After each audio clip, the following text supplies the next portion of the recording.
Foreman of the jury, have you reached a verdict?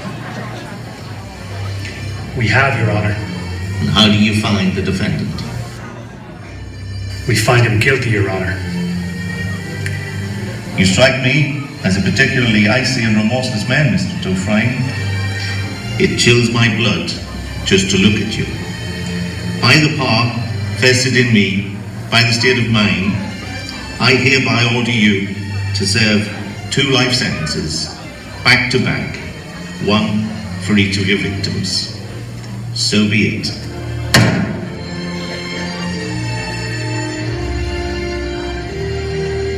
Open cell 3! There's a con like me in every prison in America, I guess. I'm the guy who can get it for you. Cigarettes, a bag of reefer if you're partial, damn near anything within reason. So when Eddie Dufresne came to me and asked me to smuggle Raquel Welch into the prison for him, I told him no problem, and it wasn't. On the outside, he'd been vice president of a large Portland bank. Good work for a man as young as he was, when you consider how conservative banks were back then. In the spring, the powers that be decided that the roof of the license plate factory needs resurfacing. It was out in all detail, and May is one damn fine month to be working outdoors. So this shithead lawyer calls me, long distance from Texas, and says, Byron Hadley? I say, yeah. He says, sorry to inform you, but your brother just died. Damn, Byron, I'm sorry to hear that. I ain't, he was an asshole. Figured him for dead anyway. So this lawyer prick says, your brother died a rich man, oil wells and shit, close to $1 million. $1 million bucks? Jeez Louise, you get any of that? 35,000, that's what he gave me. Dollars? Holy shit, that's great. Like winning the lottery, ain't it? Don't shit. What do you figure the government's gonna do to me? Take a big wet bite out of my ass. Oh, hadn't thought of that. Maybe just leave me enough to get me a new car with. Then what happens? You pay tax on the car. If you figure the tax wrong, they make you pay out of your own pocket. Uncle Sam puts his hand in your shirt and squeezes your tit till it's purple. Always the short end, that's a fact. Some brother. Shit. Poor Byron. What terrible fucking luck. Imagine having $35,000. Yeah, crying shame. Some guys get all of it. Andy, get your face in the bed. Andy, goddammit, get back. What's he doing? Get himself killed. Goddammit. Just keep spreading tar. Mr. Hadley, do you trust your wife? That's funny. You're gonna look funnier sucking my dick with no fucking teeth. What I mean is, do you think she'd go behind your back, try to hamstring you? Stand aside, Mert. This fucker's having himself an accident.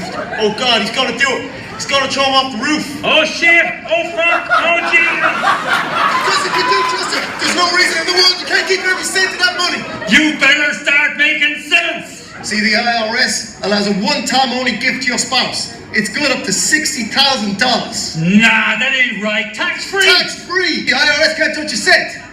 You're that smart banker that shot his wife. Why should I believe a smart banker like you so I can wind up in here with It's perfectly legal. If you don't believe me, just ask the IRS. They'll say the same thing. In fact, I feel kind of silly telling you this. I'm sure you would have investigated it by yourself.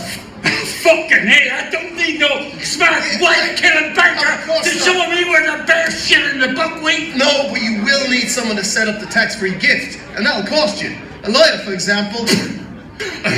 Ambulance chasing, highway robbing bastards. I suppose I could do it for you. That'd save you some money. I'll write down the forms that you need. You can pick them up and I'll prepare them for your signature. Nearly free of charge. All I'd ask is a couple of beers apiece for my co-workers. Co-workers? Get them. That's rich, ain't it? Co-workers. See, I think a man working outdoors feels more like a man if he can have himself a bottle of suds. It's only my opinion, sir. What are you Jimmy staring at? Back to work, goddammit. And that's how it came to pass that on the second to last day of the job, the convict crew that tarred the plate factory roof in the spring of '49 wound up sitting in a row at 10 o'clock in the morning, drinking icy cold Black Label beer, courtesy of the hardest screw that ever walked a turn at Shawshank State Prison. Drink up, ladies, while it's cold.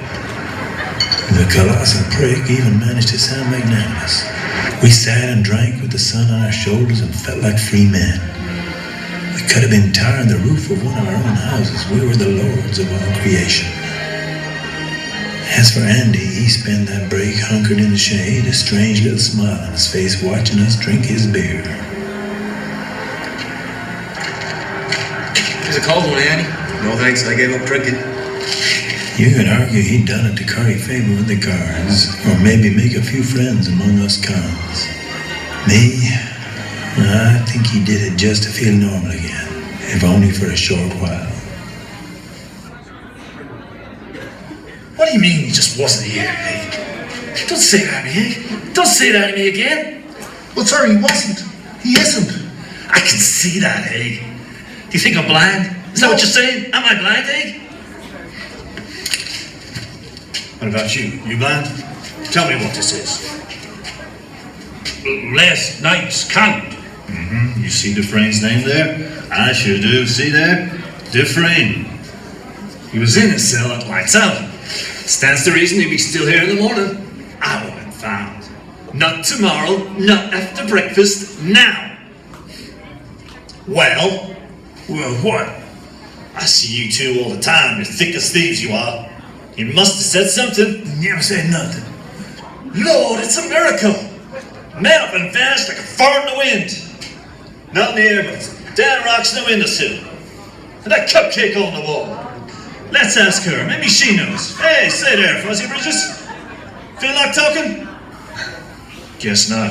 Why should you be any different? This is a conspiracy. That's what this is. One big, damn conspiracy.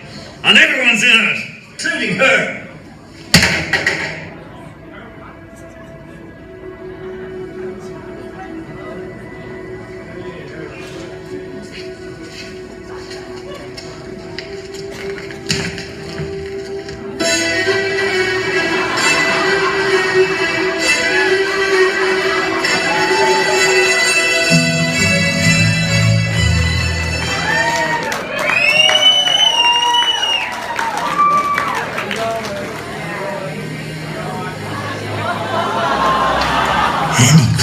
Freedom out of the prison through 500 yards of shit-smelling foulness, I can't even imagine. Well, maybe I just don't want to. 500 yards. That's the length of 5 football fields. Just shy of half a mile.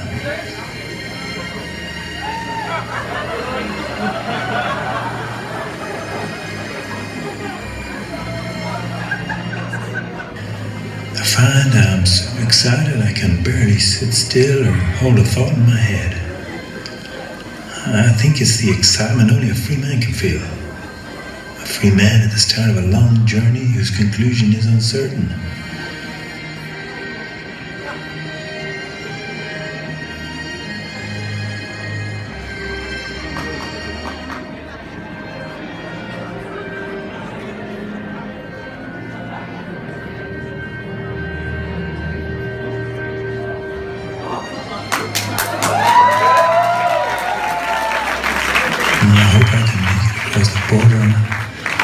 I hope to see my friend and shake his hand.